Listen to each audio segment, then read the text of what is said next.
Today, we have a lot to get into, and I want to start by discussing a situation that have a lot of people talking.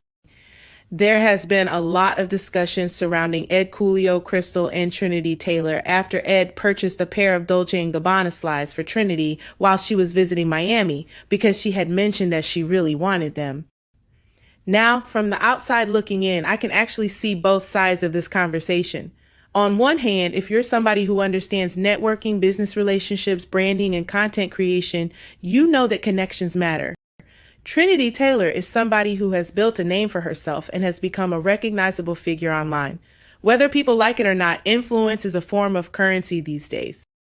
So when people say maybe Ed was simply trying to network, build relationships, or support someone he believes is a valuable connection, I can understand that perspective.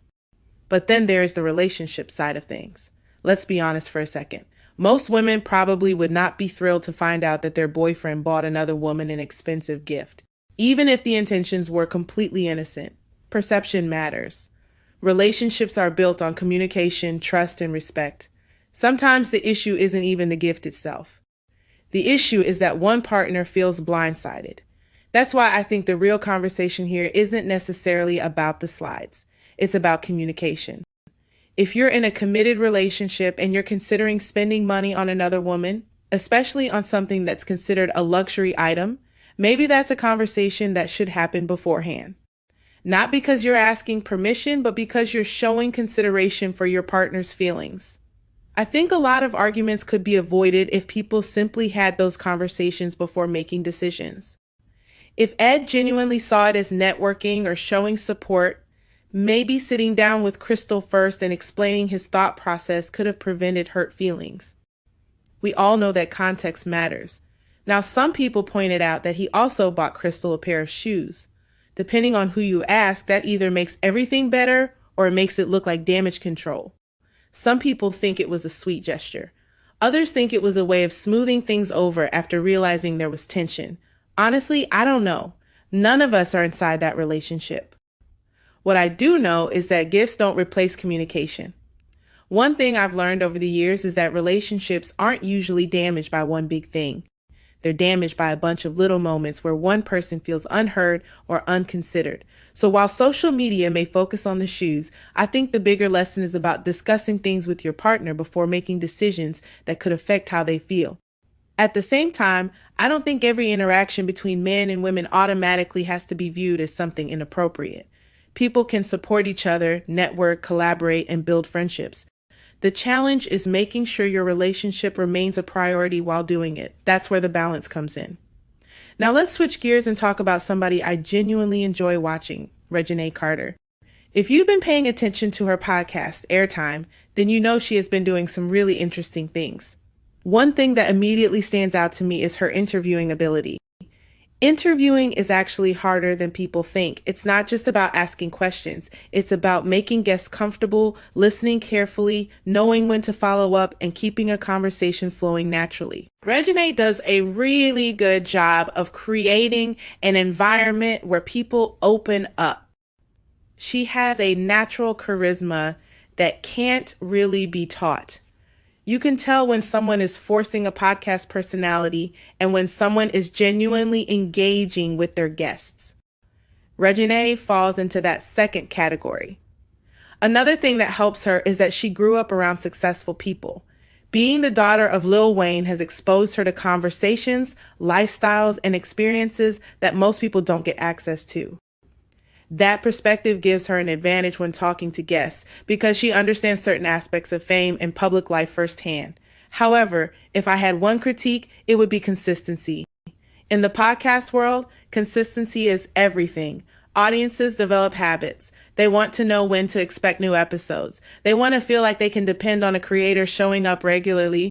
Some of the biggest podcasts in the world aren't necessarily successful because they're the most talented. They're successful because people know exactly when new content is coming. I also think Heir Time may have unintentionally placed some limits on itself because of the concept.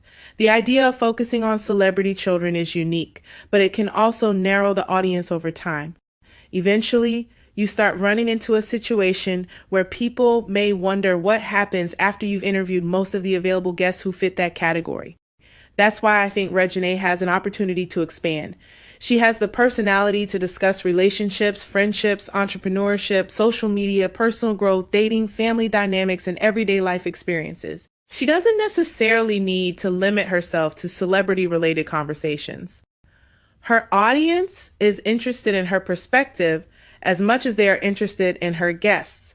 Imagine conversations with entrepreneurs, athletes, creators, and everyday people who have inspiring stories. There are so many directions she could take the platform while still maintaining the essence of what makes it special. The foundation is already there. The interviewing skills are there, the audience is there, the personality is there. The next step may simply be broadening the scope and showing people even more of who Reginae Carter is beyond the celebrity connections.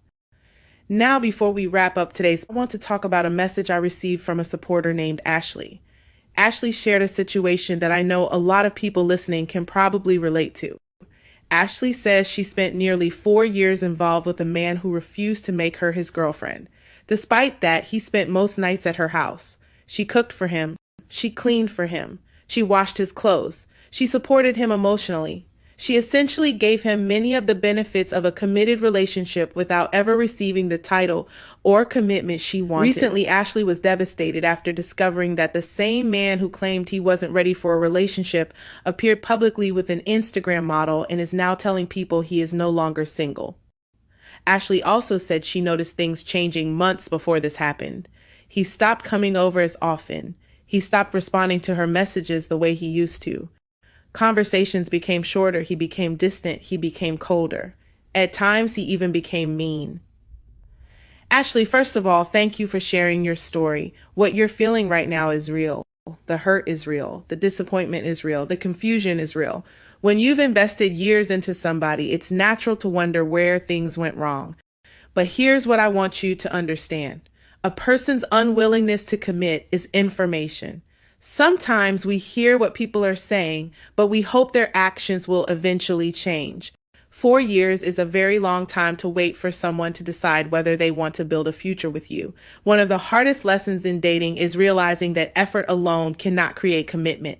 You can cook, you can clean, you can support, you can love, you can sacrifice. But none of those things can make someone choose you if they have already decided not to. The fact that he is now publicly claiming someone else suggests that commitment itself may not have been the problem. The problem may have been that he did not want the same type of relationship that Ashley wanted. I know that's painful to hear, but sometimes clarity hurts before it heals.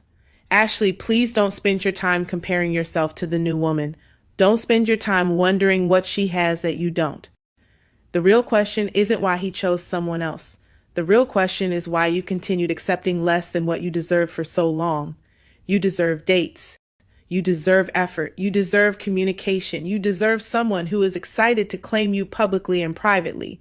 You deserve someone who doesn't leave you guessing where you stand. And to everyone listening, if someone consistently refuses to define the relationship while accepting all the benefits of one, pay attention. People often tell us exactly where they stand. The challenge is whether we're willing to believe them. Ashley, this chapter may feel painful today, but one day you'll look back and realize that losing someone who didn't fully choose you created room for someone who will. Thank you for listening. Thank you for supporting. Remember to value yourself, communicate openly, and never settle for less than the love and respect you deserve. Until next time, take care and be blessed.